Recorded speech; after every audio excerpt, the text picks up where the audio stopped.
to inspire fear and fury. Be careful, or you might fall flat on your face. And I'll say, no, it isn't.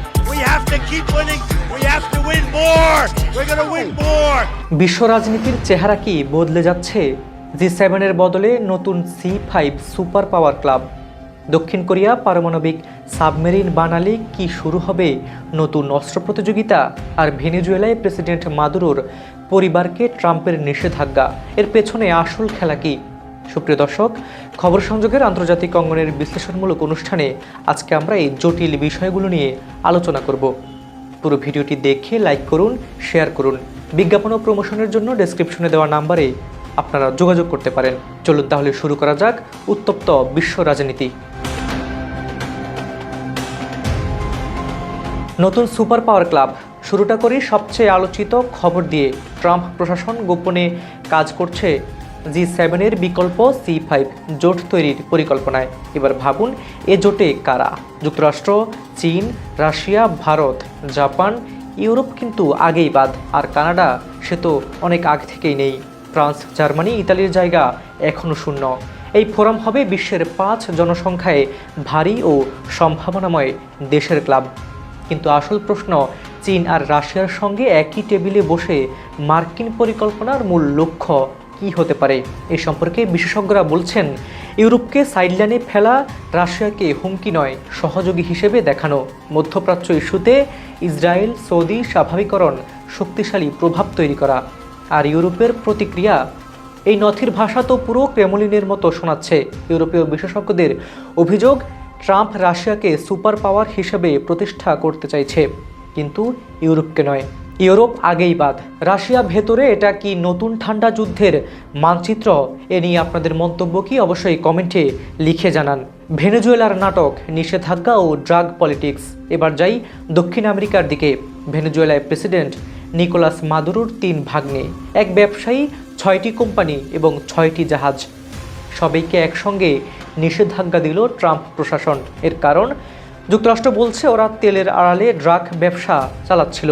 Treasury মন্ত্রী সরাসরি বলেন, মাদুরোর অপরাধী network যুক্তরাষ্ট্রে মাদকের বন্যা বইয়ে দিয়েছে। এখন নিষেধাজ্ঞা মানে যুক্তরাষ্ট্রে ভিসা নেই, সম্পত্তি নেই, মার্কিন নাগরিকের সঙ্গে কোনো ব্যবসা নেই। যেটুকু সম্পত্তি আছে সবগুলোই ফ্রিজড হয়ে আছে। এখানে আসল ড্রামা হলো, মাদুরোর 2 ভাগ্নে আগে ড্রাগ মামলায় মার্কিন কারাগার ছিল। 2022 সালে বন্দি বিনিময় হয়ে 2 পক্ষই চুক্তি করে। ট্রাম্প কি দক্ষিণ আমেরিকায় গোপন নতুন শক্তি খেলা শুরু করেছে, নাকি এ শুধু ইলেকশন টাইম স্ট্র্যাটেজি? আপনার মতামত কমেন্টে লিখে জানান। এশিয়ায় পারমাণবিক সাবমেরিন দৌড়। এবার চলুন এশিয়ায়, যেখানে পানি শান্ত কিন্তু রাজনীতি ভয়ানক উত্তাল।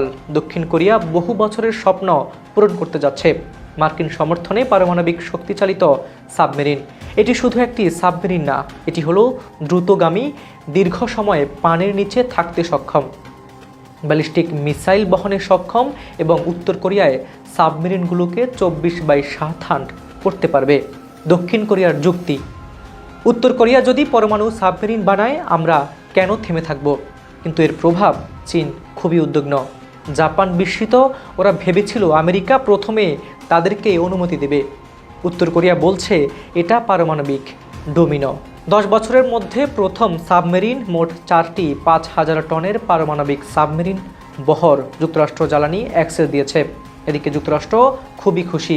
এর কারণ, দক্ষিণ কোরিয়া এই ক্ষমতা চীনের বিরুদ্ধে মার্কিন কৌশলের সঙ্গে পুরোটা মিল। এশিয়ায় কি নতুন সাবমেরিন যুদ্ধ শুরু হয়ে গেল? এটা কি আমেরিকা, চীন, রাশিয়া ত্রিভুজের নতুন ফ্রন্ট? সুপ্রিয় দর্শক, আপনার মতামত কমেন্টে জানান। বন্ধুরা, আজকে 3টি খবর আলাদা মনে হলেও আসলে সবগুলো একটি বড় ছবির অংশ। কি সেই বড় ছবি? ক্ষমতার ভারসাম্য বদলাচ্ছে। C5 জোটের মাধ্যমে ট্রাম্প প্রশাসন স্পষ্ট বার্তা দিচ্ছে, পুরনো পশ্চিমা জোটের যুগ শেষ হয়ে যাচ্ছে। এখন ক্ষমতা মানে শুধু গণতান্ত্রিক মূল্যবোধ নয়, বরং জনসংখ্যা এবং অর্থনৈতিক শক্তি। ভেনেজুয়েলার উপর নিষেধাজ্ঞা দেখাচ্ছে যুক্তরাষ্ট্র ল্যাটিন আমেরিকায় নিজের প্রভাব ধরে রাখতে চায়, আর দক্ষিণ কোরিয়ায় পারমাণবিক সাবমেরিন প্রোগ্রাম প্রমাণ করছে এশিয়ার নতুন অস্ত্র প্রতিযোগিতা শুরু হয়ে গেছে। এখন প্রশ্ন হলো, এশিয়ার বাকি দেশের উপর এর প্রভাব কি? প্রথমত, এশিয়ায় অস্ত্র প্রতিযোগিতা বাড়লে পুরো অঞ্চলে টেনশন বাড়বে। দ্বিতীয়ত, যুক্তরাষ্ট্র চীন প্রতিদ্বন্দ্বিতা তীব্র হলে ছোট দেশগুলোকে পক্ষ নিতে চাপ দেওয়া হতে পারে।